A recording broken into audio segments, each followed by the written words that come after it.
ನಮಸ್ಕಾರ, ನನ್ನ ಹೆಸರು ಜಯಶ್ರೀ ಅಂತ. ನಾನು ಬ್ಯಾಡ್ರಳ್ಳಿ ಮಾಗಡಿ ರೋಡಲ್ಲಿ ವಾಸವಾಗಿದ್ದೀನಿ.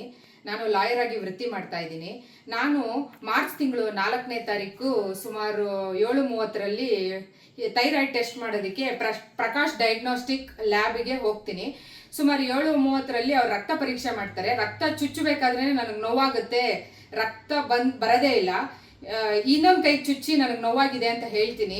ಅವಾಗ ಅವರು ತಿರ್ಗಾ ಇನ್ನೊಂದ್ಸತಿ ಅದೇ ನೀಡಲಿಂದಾನೇ ಚುಚ್ತಾರೆ. ಒಂದು ನೀಡಲ್ ವೇಸ್ಟ್ ಮಾಡೋದಕ್ಕೋಸ್ಕರ ನೋಡಿಕೊಂಡು ಆ ಲ್ಯಾಬ್ನವರು ನನಗೆ ಚುಚ್ಚಿದ್ರಿಂದ ಎಡಗೈ ನೀಲ್ಗಟ್ಟು ಬಿಡುತ್ತೆ ಸಂಜೆ ಅಷ್ಟಲ್ಲಿ.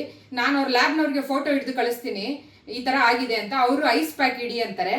ಅದಾದ ನಂತರ ನಾನು ಪಕ್ಕದಲ್ಲಿರೋ ಹಾಸ್ಪಿಟ್ಲಿಗೆ ಹೋಗ್ತೀನಿ. ನೋಡಿದಾಗ ಇದನ್ನ ಹೆಮಟೋಮಾ ಆಗಿದೆ, ವೇಯ್ನು ಪಂಕ್ಚರ್ ಆಗಿದ್ದಾರೆ 2 ಸತಿ, ಅದರಿಂದ ಇದು ಹೆಮಟೋಮಾ ಆಗಿದೆ ಅಂತಾರೆ.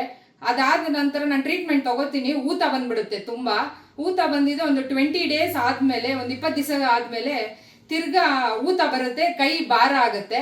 ಅದಾದ್ಮೇಲೆ ತಿರ್ಗಾ ವಿಕ್ಟೋರಿಯಾ ಹಾಸ್ಪಿಟಲಲ್ಲಿ ಟ್ರೀಟ್ಮೆಂಟ್ ತಗೋತೀನಿ. ನರ್ವ್ ಸ್ಟಡಿ ಮಾಡಿದ್ಮೇಲೆ ನರ್ವ್ ಡ್ಯಾಮೇಜ್ ಆಗಿದೆ ಅಂತಾರೆ. ನಾನು ಬ್ಯಾಡ್ರಳ್ಳಿ ಪೊಲೀಸ್ ಸ್ಟೇಷನಲ್ಲಿ FIR ಮಾಡ್ತೀನಿ. FIR ಮಾಡಿದ್ಮೇಲೂ ಅವ್ರು ಮಾಜಾರ್ ಮಾಡೋದಕ್ಕೂ ಲ್ಯಾಬು ಮುಚ್ಚಿದ ಮೇಲೆ ಭಾನುವಾರ ಸಂಜೆ ಮಾಜಾರ್ ಮಾಡ್ತಾರೆ. ಇದರಿಂದ ಏನು ತಿಳಿದು ಬರುತ್ತೆ ಅಂದರೆ ಪೊಲೀಸ್ನವರು ಅವರಿಗೆ ಸಪೋರ್ಟ್ ಆಗಿದ್ದಾರೆ. ನನಗೆ ನ್ಯಾಯ ದೊರಕಬೇಕು ಅಂದರೆ ಈ ಮೂಲಕ ಮಾಧ್ಯಮ ಮುಂದೆ ಹೇಳ್ಕೊತೀನಿ. ಧನ್ಯವಾದಗಳು. ಇನ್ನಷ್ಟು ಹೆಚ್ಚಿನ ಮಾಹಿತಿಗಾಗಿ ಫಾಲೋ ಮಾಡಿ ಬ್ರಿಗೇಡ್ ನ್ಯೂಸ್ ಕನ್ನಡ.